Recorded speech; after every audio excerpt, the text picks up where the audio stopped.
কিন্তু যুবক তুমি মনে করো দুনিয়ায় সারা জিন্দেগি বেঁচে থাকবো, না না না, কখন কোন টাইমে মৃত্যু হবে। আজকে নিঃশ্বাস দিয়েছেন যিনি, এই নিঃশ্বাসের মালিক হলেন তিনি। তিনি কে জোরে বলুন, আরো জোরে। এই নিঃশ্বাসের মালিক হলেন তিনি। আল্লাহ নিঃশ্বাস দিয়েছে, কখন কোন টাইমে নিয়ে যাবে কেউ বলতে পারবে না। আচ্ছা বলুন, আমরা যদি জানতাম আজকে ওই ছেলেটা যে মারা গেল, রাহুল সেবিকটা মারা গেল, ও যদি জানতো আমার গোয়াসের ফার্মের মাঠে আজকে আবার মৃত্যু হবে, বলুন তো সে যেত কি? কথা কন না কেন? তাকে কোটি টাকা দিলেও কিন্তু যেত না। কিন্তু বাপরে ও যুব, খবর নিয়ে দেখো, দাদি থেকে দাদু থেকে যায়, লাঠি চলে যায়, দেখা যায় বাপ চলে যায়, ছেলে থেকে যায়, দেখা যায় ছেলে চলে যায়, বাপের কাঁধে ছেলের লাশ চলে যায়। জোরে বলুন, যায় কি না? বাপের মনে মনে হয় আমি যখন মারা যাব আমার বেটা আমাকে কাঁধে করে কবরস্থানে নিয়ে যাবে। এমন মর্মান্তিক দৃশ্য, এমন মর্মান্তিক দৃশ্য ঘটনা ঘটে যায় রে বাবা। দেখা যায় বাপ থেকে যায়, ছেলের লাশ বাপে কাঁধে করে নিয়ে যায়। ঘরে হার পাড়ার একটা ঘটনা আমার মনে হয়ে গেল, আজ থেকে 3 বছর আগের ঘটনা আমি বলছি। একদিন জালসায় ছিলাম, জালসাতে একজন মানুষ এসে বলে, হুজুর গো আজকে আমি বড় কষ্টের ভিতরে, বড় দুঃখের ভিতরে আছি। বলে, হুজুর গো আল্লাহ আমাকে এত সম্পদ দিয়েছে, এত মাল দিয়েছে, এত ধন সম্পদ দিয়েছে, আমি সারা জীবন যদি পায়ের ওপর পা তুলে খাই জীবনও আমার সম্পদ ফুরাবে না।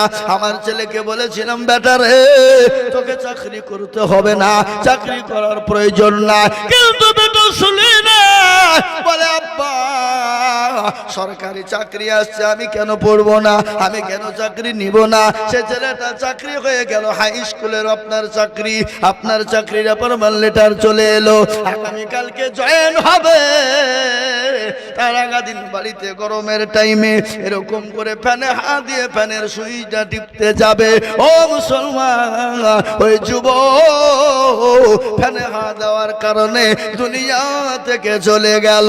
বাবাও বাউ করে কাঁদতে শুরু করে দিয়ে বলছে, হুজুর গো এ সম্পদ কে খাবে?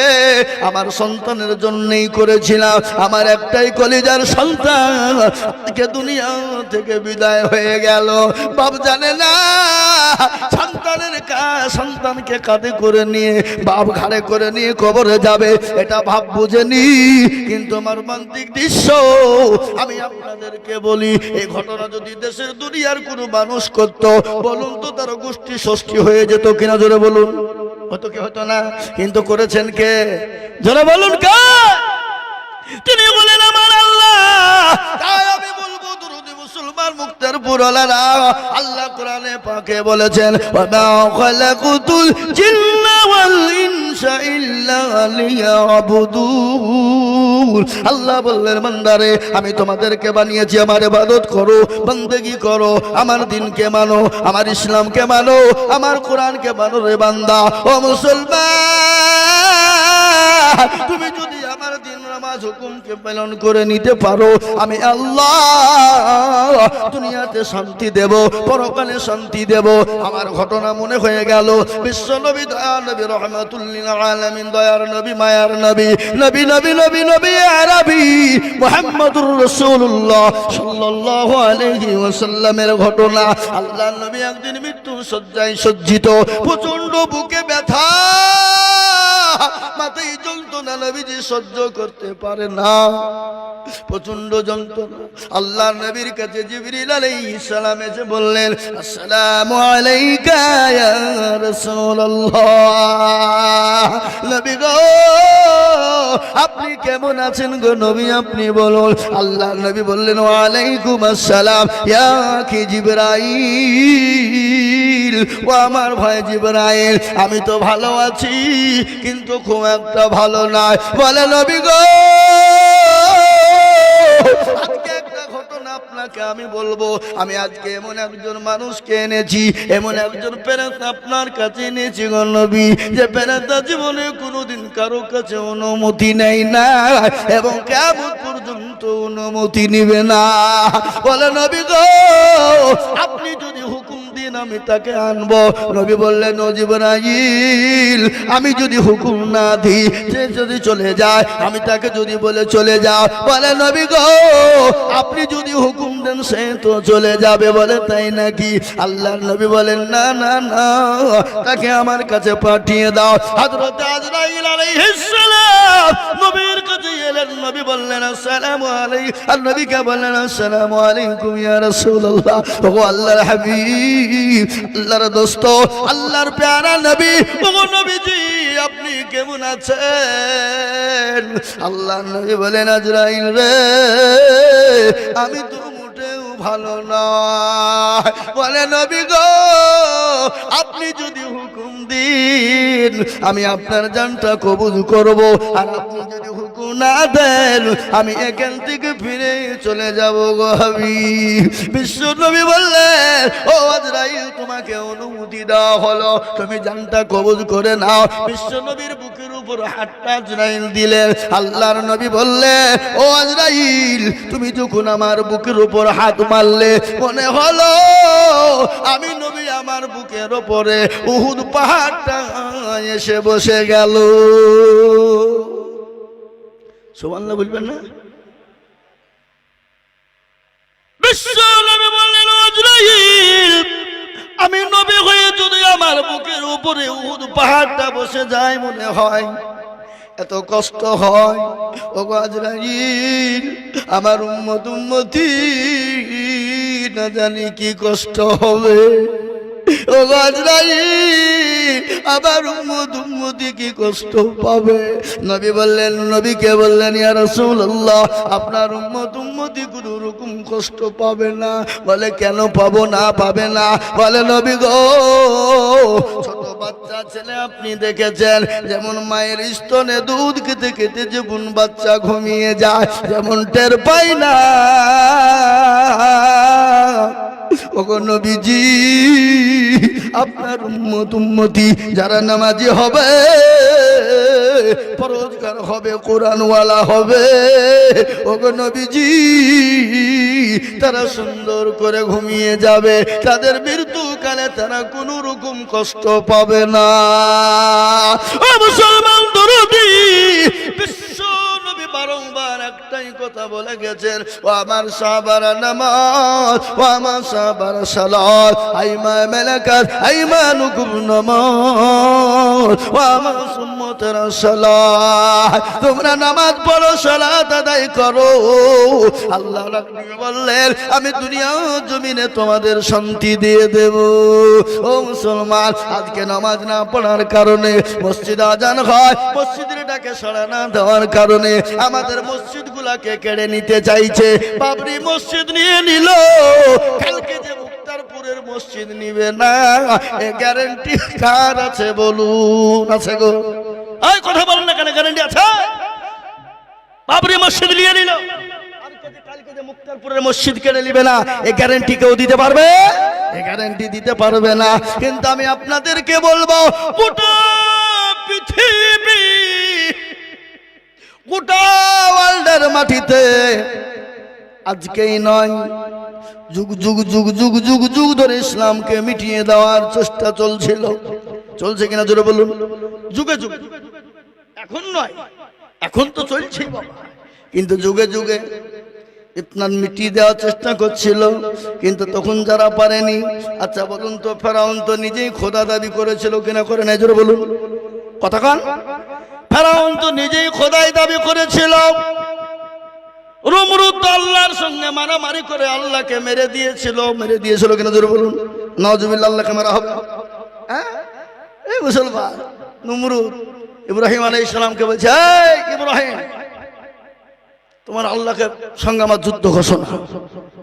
ইব্রাহিম আলাইহিস সালাম বলছে কি রে, আল্লাহর সঙ্গে যুদ্ধ করবি তো? হ্যাঁ, হারামখোর। আল্লাহ বললেন, ইব্রাহিম কোনো চিন্তা করো না, কাজতে দাও। ও মুসলমান কি করলো নমরুদ? তীর বুঝেন না? তীর ধনু বুঝেন না?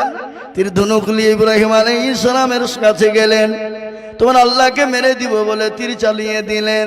আল্লাহ রাব্বুল আলামিন কুদরতের দ্বারায় ফেরেশতাকে বললেন, ও ফেরেশতারা তাড়াতাড়ি করে তীরখানা ধরো আর রক্ত মাখিয়ে তুমি জমিনে ফেলে দাও। নমরুদ কি করলো? ওই তীরখানা নিয়ে বলল, সর্বনাশ সর্বনাশ, ওই ইব্রাহিম আমি তোমার আল্লাহকে মেরে দিয়েছি, দেখো তার নমুনা রক্ত। আল্লাহকে মরবে? কথা বলেন না কেন আল্লাহ মরে? হ্যাঁ, আল্লাহ ঘুমায় নাকি? কথা বলেন। মুসা নবী আলাইহিস সালামকে আল্লাহকে বলছে, আল্লাহ তুমি কি ঘুমাও না? তোমার ঘুম আসে না? আল্লাহ বলছে, এই মুসা কি মুখে বলতে বলবো, আমার আমি ঘুমাবো কেন? বলো না তুমি ঘুমাও নাকি? আমার তো ঘুম আসছে। আল্লাহ বলছে, মুসা আমি কেন ঘুমাই না তুই দেখবি। বলে তাহলে দেখাও। তুর পাহাড়ে আয়। একটা গিলাস নিয়ে গেল, কাচের গিলাস। কাচের গিলাস বুঝেন না? এই কথা বলেন না কেন? কাচের গিলাস, আর কাচের গিলাসে পানি খেতে ভালো লাগে না? লাগে না? দেখতে ভালো লাগে।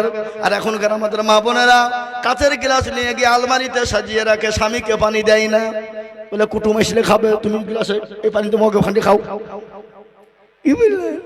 আমার বাড়িতে বুঝলেন কাচে লোড করা আছে গিলাস, ওই টিনের গিলাসে নিচে পানি দিয়ে কেন ওটা কুটুম সাক্ষাৎ আসবে, মেহমান আসবে, তাদের লেগে নিছি। আমি সব থেকে বড় মেহমান, আমার থেকে বড় মেহমান কে আছে রে? এ বাবুজি, মা বোনরা আবার দেখবেন জিনিস কিনে নিয়ে গেলে টপ করে ভাঙে না, টপ করে বাহির করে না। স্বামীকে বলে তুমি ওইগুলো কুড়িয়ে খাও, কাঁচা জিনিস বাহির করা হবে না যদি ভাঙে ফেলি। কিন্তু টাকা ওই কাঁচা জিনিসগুলো কার টাকা কিনা? এখন না লক্ষ্মীর ভান্ডার পাইছে, আপনার দিকে পাই না নাকি? এদিকে পায়। 500 ছিল 1000 হয়েছে, আপনার দিকে 1000 হয়েছে। 500 ছিল 1000 হয়েছে। আবার খালা বলেছে যাদের স্বামী মারা যাবে তারা 2000 পাবে। কদিন পরে স্বামীর গলা টিপে মারবে, বলে তুই মর, 2000 পাবো আমি। কি বুঝলেন? এই ঘটনা ঘটবে, ঘটবে। আর আমার বাবা জীবনের মুসা আলাইহিস সালাম আল্লাহকে আল্লাহ বলল, আল্লাহ তুমি কি ঘুমাও না? বলে মুসা আমি যদি ঘুমিয়ে যাই তুই দেখতে চাস নিদর্শন? বলে হ্যাঁ, আয় তোর পাহাড়ে আয়। গিলাসে করে কাচের গিলাস করে পানি নিয়ে চলে গেল। কাচের উপর গিলাস, এক গিলাস পানি নিয়ে স্বপ্না দাঁড়িয়ে আছে তোর পাহাড়ে। আল্লাহ বললেন, ঘুম, যত ঘুম আছে মুসাকে ধর। এমন ঘুমে মুসাকে ধরে নিল। ঘুমের কারণে মুসা তোর পাহাড়ে পড়ে গেল। হাতের গিলাসটা খুলে পড়ে গেল, গিলাস চূর্ণ বিচূর্ণ হয়ে গেল। কিছুক্ষণ পরে মুসা নবী আলাইহিস সালাম চেতন পেয়ে গেল, ঘুমটা ভেঙে গেল। আল্লাহ বলেন, মুসা রে তোর গিলাস কই? বলে আল্লাহ এত ঘুম এসেছিল, ঘুমের কারণে পড়ে যে গিলাস ভেঙে গেছে। বলে মুসা 5 মিনিটের মধ্যে যদি তোর কাছে কাচের গিলাসটা সুরক্ষিত না থাকে, আর আমি আল্লাহ 1 মিনিটের জন্য যদি ঘুমিয়ে যায়, সূর্যের সঙ্গে চন্দ্রের টক্কর লেগে যাবে। আমি আল্লাহ 1 মিনিটের জন্য যদি ঘুমিয়ে যায়, সূর্যের চাঁদের সঙ্গে চন্দ্রের টক্কর লেগে যাবে। আমি আপনাদেরকে একটা কথা শোনাই, সূর্য বড় না চাঁদ বড়? জোরে বলুন। চাঁদের থেকে 70 গুণ বড় হলো সূর্য। কি? চাঁদের থেকে 70 গুণ বড় যে সূর্যের থেকে 70 গুণ বড় হলো চাঁদ। সূর্যের থেকে 70 গুণ বড় হলো চাঁদ, আর চাঁদের থেকে 70 গুণ বড় হলো একটা নক্ষত্র। নক্ষত্র বোঝেন তো নাকি? তারা দেখে মনে হয় একটু, কি একটু মনে হয় না? একটা সূর্য যদি জমিনে পড়ে যায়, গোটা জমিনটা ঢেকেও জায়গা থেকে আপনার সূর্য থেকে যাবে। কিন্তু বাপ, সূর্যের থেকে চাঁদ বড়, চাঁদের থেকে আপনার কি বড়? বলুন, জোরে বলুন, কি বড়? চন্দ্র বড়। ও মুসলমান, আল্লাহ রাস্তা আছে না নাই? জোরে বলুন। আমাদের দিকে রাস্তা আছে না? কি আল্লাহ রাস্তা আছে না নাই? আল্লাহ রাস্তা দিয়ে কি চলে? জোরে বলুন। আল্লাহ রাস্তা দিয়ে কি চলে? আমাদের দেশের রাস্তা দিয়ে বাস চলে, লরি চলে, ট্রাক চলে। চলে কি চলে না? জোরে বলুন। লরি চলে, ট্রাক চলে, বাস চলে। মুখ থুবড়ে পড়ে যায়, অ্যাক্সিডেন্ট হয়ে মানুষ মারা যায়, যায় না? জোরে বলুন। কিন্তু আমার আল্লাহর এমন রাস্তা আছে যে রাস্তা দিয়ে গাড়ি চলে না, যে রাস্তা দিয়ে লরি চলে না, যে রাস্তা দিয়ে ট্রাক চলে না। আমার আল্লাহ রাস্তা দিয়ে কি চলে? বলুন। ওয়াসমাই জাতিল বুরুজ ওয়াল ইয়াউমিল মাউদি ওয়া শাহিদিন ওয়া তালমিসুহু। আল্লাহ বললে আমার রাস্তা দিয়ে লরি চলে না, ট্রাক চলে না, বাস চলে না, আমার রাস্তা দিয়ে চন্দ্র চলে, সূর্য চলে, আমার রাস্তা দিয়ে এক একটা নক্ষত্র চলে। সুবহানাল্লাহ বলুন।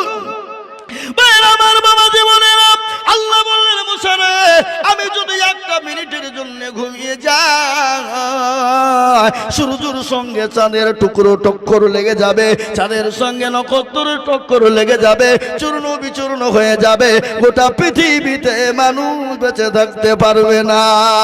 তাই মুসলমান দরদি ও আল্লাহ ওয়ালা দিন ওয়ালা ইমান ওয়ালা কলবা ওয়ালা আল্লাহ নবী, বিশ্ব নবী, দয়ার নবী বারংবার বলে গেলেন, আমার সাহাবারা নামাজ, আমার উম্মতেরা নামাজ, আর এই নামাজ কায়েম করতে গিয়ে তাইফের ময়দানে রক্ত দিলেন, উহুদের প্রান্তে মার খেলেন, বদরের প্রান্তে মার খেলেন। আজ আমি বলবো ও মুক্তেরপুরের বাপজি ভাইরা, আমার আল্লাহ ওয়ালা দিন ওয়ালা ইমান ওয়ালারা, জ্ঞানী গুণী মানি সম্মানী ব্যক্তিরা, আপনারা বলুন তো এই নামাজ কায়েম করার জন্য কোনদিন আমরা মার খেয়েছি নাকি? নিজের জন্মভূমি ত্যাগ করেছি নাকি? বাড়ি গাড়ি ছেড়েছি নাকি? আর এই নামাজ কায়েম করতে গিয়ে নবী আমার তাইফের ময়দানে রক্ত দিলেন, উহুদের প্রান্তে মার খেলেন, একটা নয় দুটো নয় 13টি বছর তারা নবী আমার নির্যাতিত হলেন। হয়েছে না হয়নি? যারা বলুন বিশ্ব নবী 13টি বছর ধরে কাফের বেঈমান আবু জাহেল, আবু লাহাব, উতবা, সাইবা, মুগিরা আমার নবীর উপর নির্যাতন চালিয়ে গেল, আমার নবীর উপর অত্যাচার চালিয়ে গেল, আমার নবীর উপর স্টিম রুলার চালিয়ে গেল। আমার আল্লাহ বলেন, নবী গো, আপনার মক্কার জমল মাটিতে আপনার জন্য নিরাপদ শহর নয়। ওগো নবীজি, আপনি মক্কা থেকে চলে যান। আমার নবী যেতে চাই না, বারংবার খাবার দিকে তাকায় আর বলে, খাবারে ওরে খাবার, আমার তো তোকে ছেড়ে যেতে মন চাই না, আমি তোর খিদমত করব, কিন্তু আবু জাহেল, আবু লাহাব, কাফেরের বেঈমানেরা আমাকে মক্কা জমিনে থাকতে দিল না। বিশ্ব নবী মক্কা ছেড়ে মদিনার পথে যাবে। গজল আছে না নাই? এই গজল আছে না নাই? বলবো না, বলবো না, বলি আজ নবী গো আমার বানায়া বাজার, হিজরত করিয়া চলেন মদিনায়। আজ নবী গো আমার ঘরায়া বাজার, হিজরত করিয়া চলেন মদিনায়। আব্দুল্লাহ পৃষ্ঠ হতে মায়া মিনুর করবে জন্ম নিলেন নবী মক্কাতে। আজ নবী গো আমার ঘরায়া বাজার, হিজরত করিয়া চলেন মদিনায়। আজ নবী গো আমার বানায়া বাজার, শুয়ে আছে সোনার মদিনায়। নবী বলে হযরত আলী আছে বিছানা খালি, নবী বলে হযরত আলী আছে বিছানা খালি, আমার বিছানায় শুয়ে যাও। আজ নবী গো আমার ঘরায়া বাজার, হিজরত করিয়া চলেন মদিনায়। ওই নবীর নামে দরুদ পড়িলে, ওই নবীর নামে দরুদ পড়িলে হাবিয়ে দু চুকুনি ভেজা। আজ নবী গো আমার ঘরায়া বাজার, হিজরত করিয়া চলেন মদিনায়। ও মুসলমান, নবী মার খেলেন, সাহাবারা মার খেলেন, বিবিকে বিবাহ করে দিলেন, এতিম করে দিলেন। আজকে মার খেতে হবে না, বিবিকে বিবাহ এতিম সন্তানকে করতে হবে না। আল্লাহর রাস্তায় একটু ইসলামের জন্য হাত বাড়িয়ে দিতে হবে। আমি হাদিসে পড়েছি, নবী বলেছেন, মান বানা লিল্লাহি মাসজিদান বানাল্লাহু লাহু বাইতান ফিল জান্নাহ। আল্লাহ নবী বললেন, যারা মসজিদ বানিয়ে দেবে আমার আল্লাহ তাদের জন্য জান্নাতে মসজিদের বদলে ঘর বানিয়ে দেবে। সুবহানাল্লাহ বলুন। আজকে দুনিয়ার জমিনে মসজিদ হলে ভেঙে দাও, মাদ্রাসা হলে ভেঙে দাও, কোরআন হলে পড়িয়ে দাও। আমি বলবো পারবে না। ফেরাউন পারেনি, নমরুদ পারেনি, আবু জাহেল, আবু লাহাব, উতবা, সাইবা পারেনি। এই যুগের বেঈমান তারা পারবে না। একবার চিল্লিয়ে বলুন না ইনশাআল্লাহ। জোরে বলুন ইনশাআল্লাহ। তাই আমি আপনাদেরকে বলবো, নবীর প্রেমিক কারা, নবীর ভালোবাসেন কারা? আমি দেখলাম মসজিদটা সুন্দর হয়েছে, চকচকে হয়ে গেছে, কিন্তু আমি আপনাদেরকে বলবো, পাক হওয়ার জন্য, পবিত্র হওয়ার জন্য, নামাজ পড়ার জন্য উযু করতে হবে না? হবে না? কথা বলেন, হবে না? 3 ওযুতে তিন ফরজে গোসল করো। শুনেন, 3 ফরজে গোসল করো, 4 ফরজে ওযু করো, 5 ওয়াক্ত নামাজ পড়ো, 6 ওয়াক্তে গোসল শোনো, 7 দুজক ভয়ঙ্কর, 8 জান্নাত সোনার ঘর। যদি চাও বাঁচতে চলে যাও গাছতে, আর কোন ভঙ্গি চলে যাও টুঙ্গি। ও মুসলমান, কারা কারা আল্লাহর জান্নাত যেতে চায়? কারা কারা আল্লাহর যেতে চায়? জান্নাত যেতে চাই না? চাই না? জোরে বলুন। আল্লাহর জান্নাতে যেতে চাই কি চাই না? জোরে বলুন। আল্লাহর জান্নাত যেতে চায়। আল্লাহর জান্নাত যাওয়ার জন্য, মসজিদ তৈরি করার জন্য আমি আপনাদের কাছে একটু হাত পেতে দেব। আমি আজিজুল হক, আমি আপনাদের পার্শ্ববর্তী এলাকার ছেলে। আমি আসাম, ত্রিপুরা, মেঘালয়, মণিপুর, উড়িষ্যা, বিহার, ঝাড়খণ্ড, পশ্চিম বাংলা, বাংলাদেশ পর্যন্ত আমি বহু জায়গায় যাই, লক্ষ লক্ষ লাখ টাকা করে বলি। আজ আমি আপনাদের কাছে লক্ষ লক্ষ টাকা বলবো না। আল্লাহর ঘর মসজিদের ওযু তৈরি করার জন্য, মানুষকে পাক পবিত্র করার জায়গা তৈরি করার জন্য আমি মাত্র তাকবীর দেব। তাকবীর দেওয়ার সঙ্গে সঙ্গে 15,000 করে টাকার দাতা আমি একবার তাকবীর দেব। বলে হুজুর গো, আমার কাছে জান আছে, মাল নাই। ওগো হুজুর, আমাদের মসজিদটা সুন্দর হয়ে গেছে, চকচকে হয়ে গেছে, কিন্তু ওযুখানা নাই। ওযুখানা করার জন্য, সুন্দর করে তৈরি করার জন্য ওগো হুজুর আমি 15,000 টাকা দিব। এমন কোন একজন দরদি সর্বপ্রথম একটু হাতটা উঁচু করে দিয়ে বলুন ইনশাআল্লাহ। কই ইনশাআল্লাহ? আপনি বলে হুজুর আমার কাছে জানো যে কিন্তু মাল নাই। আমি পরবল বল বল বল বল বল করে দিয়ে 15,000 টাকা শোধ করে দেব। বহু টাকা বহু দিকে চলে যায়, বিবি বাচ্চা ছেলে মেয়ের পিছনে চলে যায়, আত্মীয় স্বজনের পিছনে, ডাক্তারের দোকানে চলে যায়, বন্ধু বান্ধবের পেছনে চলে যায়, কিন্তু আল্লাহর ঘরের জন্য দিলে কোনোদিন কমে যাবে না। আল্লাহর ঘরের জন্য দিলে কোনোদিন ফুরিয়ে যাবে না। আল্লাহর ঘরের জন্য দিলে কোনোদিন হারিয়ে যাবে না। এটা কিয়ামত পর্যন্ত জমা হয়ে যাবে। আমার নবী বলে গেলে, মানুষ যখন মারা যায় তার সমস্ত আমলিয়াত গুনাহ বন্ধ হয়ে যায়। সাদকায়ে জারিয়া হিসাবে থাকে 3টি জিনিস যদি করে যায়। আমি বলবো মুসলমান গো, আল্লাহর ঘর মসজিদের জন্য মাত্র 15,000 টাকার দাতা একজন দরদি হাত উঁচু করে দিয়ে বলি, ডানে বায়ে পিছনে সামনে উপরে নিচে বহু টাকা বহু দিকে যায়। আল্লাহর ঘর মসজিদের জন্য হাতটা বানিয়ে দিয়ে সর্বপ্রথম 15,000 টাকার দাতা। কি মুক্তারপুরের মাটিতে 15,000 টাকা দেবে এমন কোন আল্লাহর বান্দা একটা পাওয়া যাবে না? একজন নাই?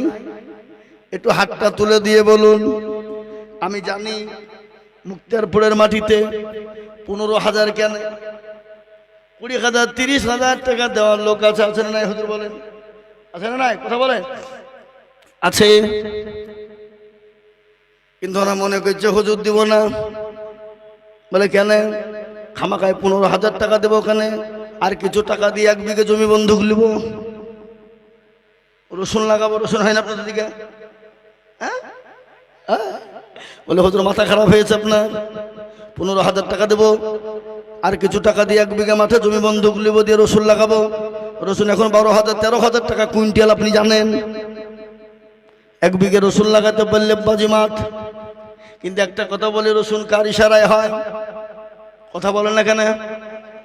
আল্লাহ যদি মনে করে রসুন তোকে বাড়িতে নিয়ে যেতে দিব না, আপনি আনতে পারবেন?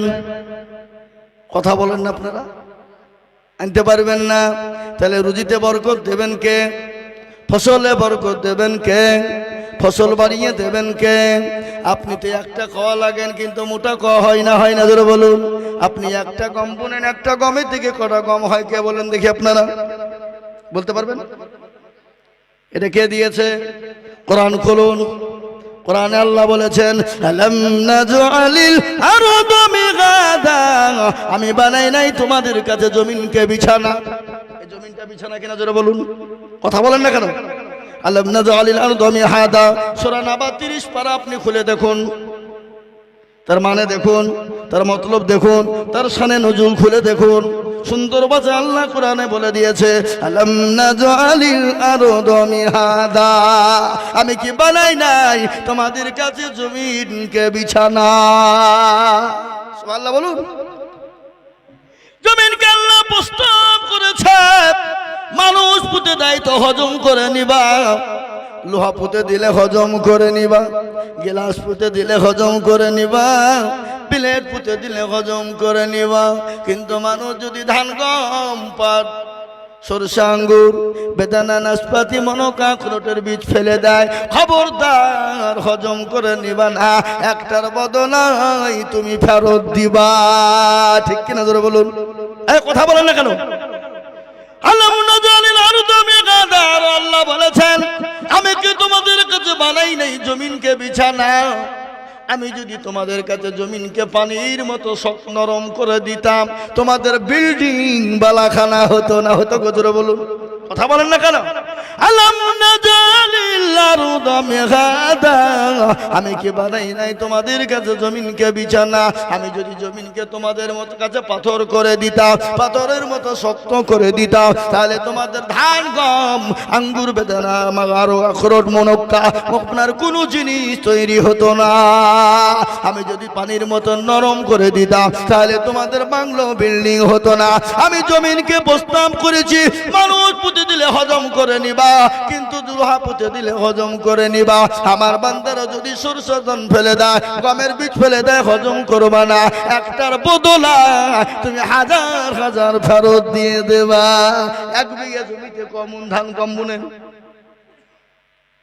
20 কেজি কমন লেন, 20 মণ, 20 কেজিতে 20 মণ। এ গমে বরকত দিয়েছে কে? কথা কল না কেন? এ গমে বরকত দিয়েছেন কে? একটার বদলে একটা শীষ থেকে হাজার হাজার গম আল্লাহ দিলেন। তাই তো কোরআনে বলে দিলেন, আলাম নাজআলিল আরদা মিহাদা, আমি আল্লাহ তোমাদের কাছে জমিন কি করেছি বিছানা। যে কোনো গাছ দেখবে মাটি থেকে বের হয়, যখন মাটি থেকে যখন উপরের দিকে উঠে, যে কোনো গাছ যখন মাটি থেকে উপরের দিকে উঠে, প্রত্যেকটা গাছ কিন্তু এক আল্লাহ বলতে বলতে বের হয়, তারপরে ফেটে কিন্তু 2, 3, 4, 5টা হয়ে যায় জমিনে। ভিতর থেকে যখন বেরোয় তখন একটা হয়ে, জমিনে যখন ছড়িয়ে যায় তখন 4, 5টা হয়ে যায়। কবি বলে, হার কে হয় জমি রবি ওয়াদাহুলা সানিকালাও গোয়ের। যে কোনো গাছ যখন মাটি থেকে বের হয়, এক আল্লাহ বলতে বলতে বের হয়, তারপরে ফেটে জমিনে 2, 3, 4 ভাঙড়ি হয়। ওয়াল জিবালা আউতাদা, আল্লাহ বললেন, বান্দারে আমি পর্বত গুলাকে প্যারাক দিয়ে আটকে রেখেছি যাতে নড়াচড়া না করে, আর যদি নড়াচড়া করে আমার জমিনে আমার বান্দারা তারা থাকতে পারবে না। তারপরে আল্লাহ বললেন, ওয়া খালাকনাকুম আজওয়াজা, আল্লাহ বললেন আমি তোমাদেরকে দুনিয়াতে জোড়া জোড়া তৈরি করেছি, রাত এবং দিন, ভালো এবং মন্দ, সাদা এবং কালো, নর এবং মাদা, উঁচু এবং নিচু, নারী এবং পুরুষ। আল্লাহ বললেন আমি তোমাদেরকে জোড়া জোড়া তৈরি করেছি, কিন্তু আমি এক এবং অদ্বিতীয়। সুবহানাল্লাহ। আল্লাহ একটা না দুটো? কথা কন। আল্লাহ যদি দুটো হইতো, লা ফাসাদাতা, কি হইতো? দেশে ফাসাদ লেগে যেত। এক আল্লাহ বলছে পানিতে, বান্দারা মরিয়া গেল গরমে, আর এক আল্লাহ বলছে খবরদার পানি দিস নিয়ে নিমো খারা মেরা। বুঝবে না, বুঝবে না, জোরে বলো। ফাসাদ হয়তো না, লা ফাসাদাতা, দেশে ফাসাদ শুরু হয়ে যেত। আল্লাহ বললেন, ও বান্দা, এত বড় নিয়ামত দিয়েছি, তারপরও কেন আমাকে চিনতে পারো না? আমার ডাকে সাড়া দিলে কেন তোমরা হাতটা উঠাও না? তাই আমি আপনাদেরকে বলবো, 15,000 নয়, মসজিদটা তৈরি করার জন্য আমি একবারে কমিয়ে দিয়ে মাত্র 10,000 করে টাকা আল্লাহর ঘরের জন্য একটু সর্বপ্রথম হাত উঁচু করে বলি ইনশাআল্লাহ। ওগো মুক্তারপুর ওয়ালারা, আজকে আপনারা নাইট জলসা দিয়েছেন কিসের জন্য? উন্নতি করবে মসজিদের জন্য। আপনারা যদি মনে করেন মসজিদের জন্য দিব না, মসজিদ হবে না। হবে কথা বলেন না কেন? এই ছেলে যাবাতে এতক্ষণ গেলে না কেন? আদায় শুরু হয়ে পালাইছ, তোমাকে দিতে হবে না, বসো।